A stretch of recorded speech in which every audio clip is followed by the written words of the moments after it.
On air, online, on demand. Watch AFR when you want, where you want with CN8, the Comcast network.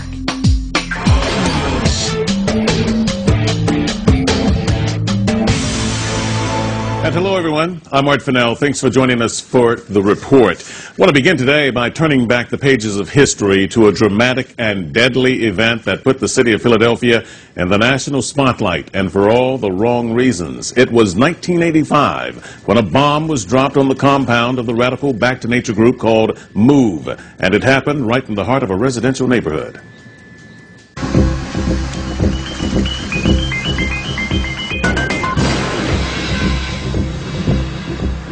11 people, including 5 children, were killed and 61 homes, an entire city block, destroyed from that incident. That was 23 years ago, but for many, the firestorm of this controversy is still burning today. To understand what happened in May of 1985, you have to actually go back 7 years prior to that, when MOVE was involved in an altercation resulting in the death of a Philadelphia police officer. 9 members of the group were tried and convicted and sentenced to 30 to 100 years in prison. Well, last month they had their first parole hearing, and they were denied. Ramona Africa is a member of the MOVE organization and was in the house when the bomb was dropped back in 1985, and she's upset now over the parole procedure that still has her family members locked up some 30 years later. Ramona, thanks for being a part of the program. Thanks for the opportunity to inform your audience about what's going on here. Well, what I want to do is try and cover as much ground as we can in the time that we have. Let's begin by saying that in 1985, the bomb was dropped on Philadelphia, as we showed, and dropped on the MOVE compound. But tell me what happened, in your opinion, in the incident in 1978 that resulted in the death of a police officer. Well, what happened is, because MOVE tells the truth and speaks out about the injustices and racism in this system and could not be stopped, could not be bought off, could not be beat into submission, the government just basically decided that they needed to exterminate MOVE.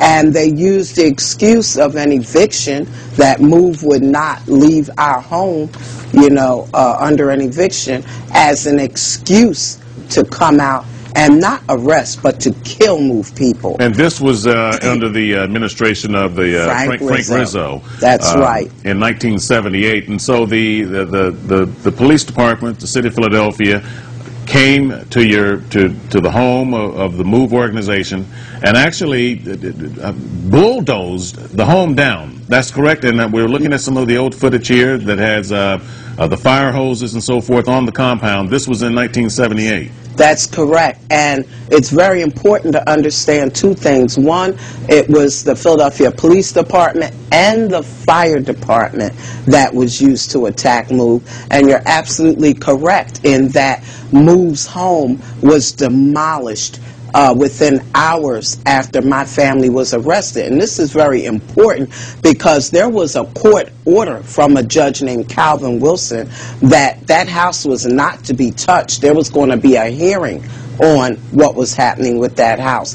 Despite that, and despite the fact that it had now become a crime scene, the scene of a crime where a police officer was killed, they just completely demolished it, which is destroying evidence, destroying the scene of the crime. And Ramona, were you in the compound in 1978 when that shootout took place? No, I was not. From what you were told, from your understanding of it, did the members of the MOVE organizations, were they firing weapons back at police as they were being fired upon?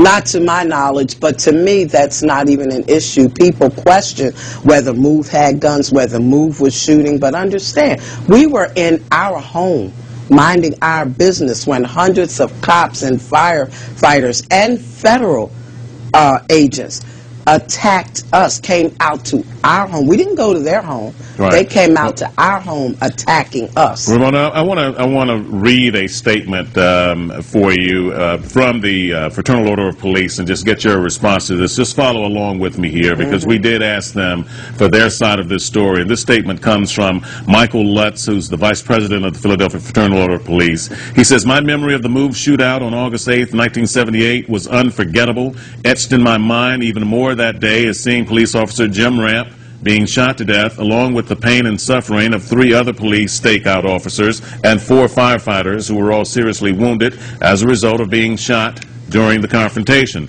He goes on to say, confiscated from the MOVE compound after the surrender of the occupants were 10 firearms and 200 rounds of ammunition, and this proves without a shadow of a doubt, he says, that their intentions were obvious. They were malicious intent, and they wanted to kill police. To this day, the MOVE members who conspired to kill Officer Ramp during the armed confrontation in which they initiated never acknowledged the crimes they committed. They have not told the truth about the events of that day. They have never apologized, nor have they shown any remorse for their murderous actions. Once again, with the violent and history of the background of the subject MOVE members, it is our firm belief that their release from prison would definitely jeopardize the safety and well-being of the citizens of Philadelphia. Your response to that? Oh gosh, where do I start? First and foremost, remorse, taking responsibility. When is this government ever going to show any remorse and take responsibility for what it has done? I mean, pregnant MOVE women were beat, stomped, kicked into miscarriage. A 3-week-old baby was trampled to death, all by police. We didn't go out. If we wanted to kill cops, why didn't we go to where cops are? We didn't go to their homes, to their police stations or anything. They came out to our home, armed for war. Cops testified that they emptied their guns into the basement of our home where they heard babies crying. They couldn't see too good because of the tear gas and it was dark. They emptied their guns, refilled them, and emptied them again in corners where they heard babies crying. What was MOVE even being arrested for? Why were they out there? For an eviction? And this is what they do, but they want MOVE to talk about remorse and right that there, we killed Ramona. Let me just make one more point. Because the judge who presided over that trial, at the end of that trial, at the end of them presenting all their evidence, said he didn't have the faintest idea who killed James now let's get to the issue of remorse, because again, 30 years later, the first parole hearing for the MOVE 9, as it was called, as the group was called, the MOVE 9, the ones who were sent to prison, sentenced to 30 to 100 years. The first parole hearing, some 30 years later, just passed, and they were denied. And you say part of the reason they were denied is because they still don't show remorse. You say they don't show remorse because they're not guilty. Absolutely. Yes, they had their first parole hearing after 30 years, on their minimum of 30 years.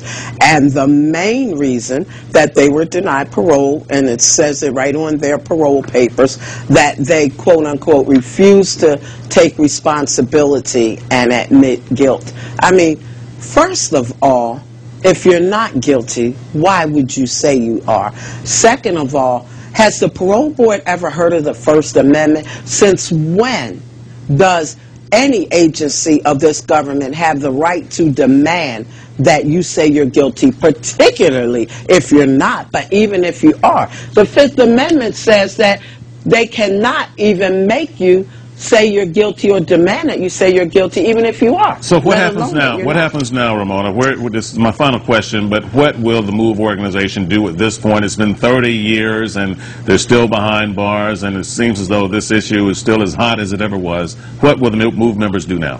We're coming after the parole board and their bosses, because what they're doing is patently illegal, unconstitutional, and we intend to come after them, expose them, and talk about taking responsibility, being held accountable. We're going to hold them accountable. All right, Ramona Africa, thank you very much for sharing your time with me on this topic. Again, it's a very passionate debate that has lingered in the city of Philadelphia for a very long time, and as I said, it doesn't seem as though it's going to be ending anytime soon. Keep us posted on your endeavors. Absolutely. We do appreciate it. Thank you. All right, on the move.